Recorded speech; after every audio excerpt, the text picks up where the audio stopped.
Senator Ping Lacson about the recent technical hearing that the World Bank held with the Senate. Sir, the World Bank is saying that they saw collusion. Now, it's very clear that in collusion, contractors get together and they decide who's going to win and how much they're going to bid.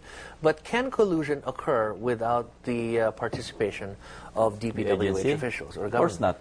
Because even if the contractors collude among themselves, without at least the imprimatur of the agency concerned, they cannot decide who among them will win the bidding. Because in the next round or in another round, somebody must win, no? Not the one who won the first time. So if, as the documents say, if it's Mr. De Luna who's sort of behind all of this, then he must have received an assurance from the DPWH that, yes, mananalo ka or mananalo kung sino man ang sabihin mo mananalo. Ang tanong doon, sino yung contact ni Mr. De Luna? Well, let me play the devil's advocate here. It's pretty clear that if you're going to have government participating in this collusion, then it's the Secretary of Public Works, which at the time was Mr. Soriques. Yes. How does First Gentleman Mike Arroyo get involved when A, and I'm sure his lawyer will tell you this, he's not a government official, and B, he doesn't get involved himself. He has no formal post, and therefore he doesn't influence. He has no formal way for influencing the contract awarding. Well, the answer probably could be provided by the appointments book of Mr. Arroyo, where Mr. De Luna has met with the First Gentleman in the LTA building, in the business center of Manila Pen, and somewhere else, on at least 20 occasions, 20 times. And when you were asking him about that, he didn't deny it. But later on, Roy Rondayan, the lawyer of Mr. Arroyo, said that appointment book that you have is fake. Well, Udong Mahosay gave it to me. It came from LTA building. So, and if they insist that the appointment book is a fake, then probably I could bring out some more documents that came from LTA building as provided by Mahosay. But that's going too far. For now. Yeah. Okay, well, the World Bank picture, just based on this, is pretty clear. They believe there was collusion between contractors, public officials, and government officials, including, they say, Mr. Arroyo. We have all of this. They're saying this cannot be used as a basis for filing a case. So it's all in the hands of the Ombudsman? Is that where we're at now? Yes, but the Senate is conducting the investigation, and we can make recommendation based on evidence that we will be able to gather during those hearings, in our hearings, and give it to the Ombudsman. Will there be more hearings?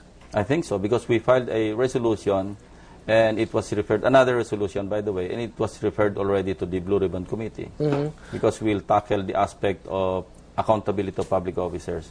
The one that Miriam will be finishing up is the economic aspect of the investigation. So it'll shift to Blue Ribbon then? To Blue Ribbon. And that's going to happen soon, sir?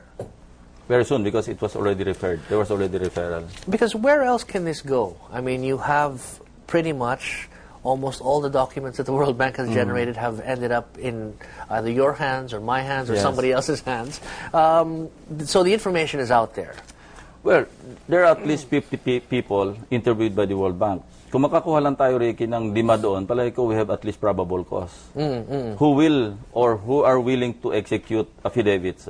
May personal knowledge, and maybe they can provide us with additional documents to support their sworn statements. How likely is that, sir, given that most of these people had been interviewed about, what, 3-4 years ago?